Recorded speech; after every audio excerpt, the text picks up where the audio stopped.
Welcome to The Explainer. Today we're going to dig into the work of Edward de Bono and challenge one of the biggest assumptions we have about smarts, that if you're intelligent, you're automatically a good thinker. Well, it turns out that might not be true at all.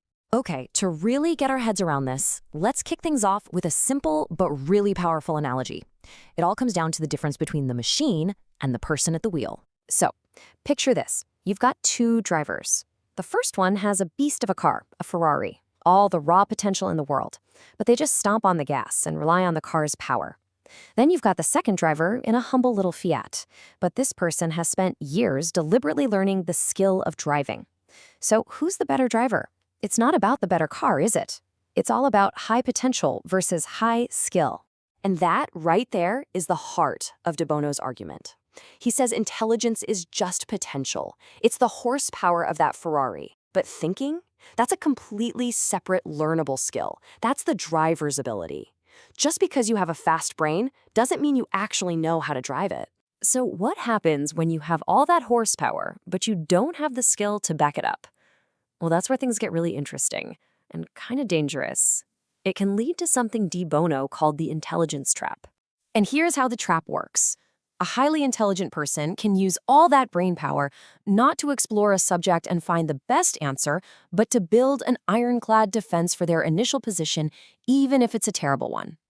Their intelligence becomes a weapon to win the argument rather than a tool to find the truth. And this points to a huge problem in our culture. We tend to live in the world on the left, argument thinking, where it's all about defending your position, attacking others, and proving them wrong. The goal is just to win. But de Bono argues we've almost completely forgotten about exploratory thinking on the right, where the goal is to discover, to understand, and to create new possibilities together. Now, where did this obsession with argument come from? De Bono traces it way back, 2,400 years, to what he playfully called the Greek Gang of Three. Their whole system of logic and dialectic became the default operating system for Western thought. It was a system designed for one main purpose: proving people wrong. And we're still running that same old software today.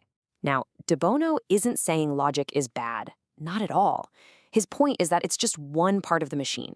I love how he put it. It's like the rear left wheel of a motor car. It's absolutely essential, right?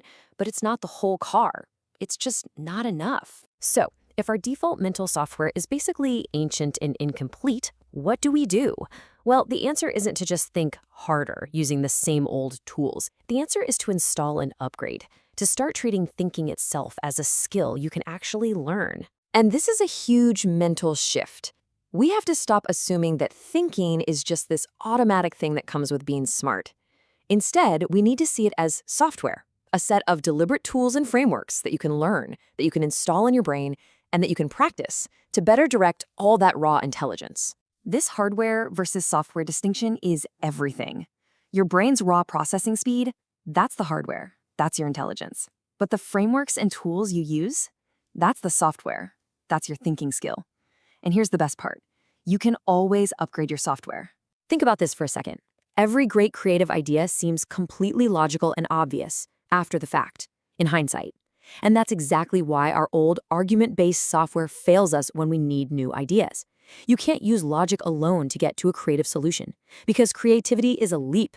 Logic can only explain the landing after you've already made it. Okay, so this all sounds great in theory, but what does this new thinking software actually look like? Let's get practical and look at a couple of tools that literally anyone can learn and start using right away. A foundational idea is to just stop the debate. Replace that adversarial me versus you argument with something de Bono calls parallel thinking. The idea is so simple. Instead of facing off against each other, everyone in the room turns to face the problem together. You're all exploring it side by side, looking in the same direction at the same time. And the most famous tool for this is the 6 thinking hats. It is a brilliant system. It allows a group to separate their thinking into 6 distinct modes. For example, for a few minutes, everyone puts on the white hat and only talks about neutral facts and data. Then you all switch to the green hat, and it's all about wild, creative ideas with 0 criticism allowed. You see what that does? It takes ego and argument right out of the equation. And if you're wondering if these simple tools really work, oh boy, do they. Get this. At the Karee mine in South Africa, there were 7 rival tribes working together. Things were bad. They were averaging 210 fights every single month. Just imagine that workplace. So what did they do? They didn't bring in more security. Instead, they taught the illiterate miners one single simple thinking tool. It's called OPV, for other people's view. It's just a deliberate, structured process for trying to see the world from the other person's perspective. And the result? It's absolutely staggering. The fights dropped from 210 a month down to just 4. 4. They didn't make anyone smarter, they just gave them a new skill, a new piece of thinking software. And the effect was just profound. And there are tons of other simple tools like this. There's the PMI, plus, minus, interesting. Before you judge an idea, you have to list the positives, the negatives, and the just plain interesting points. Or CNS, consequence and sequel, which forces you to think about the consequences, not just for now, but for the short, medium, and long term. These tools force a structured exploration that our brains just don't do on their own.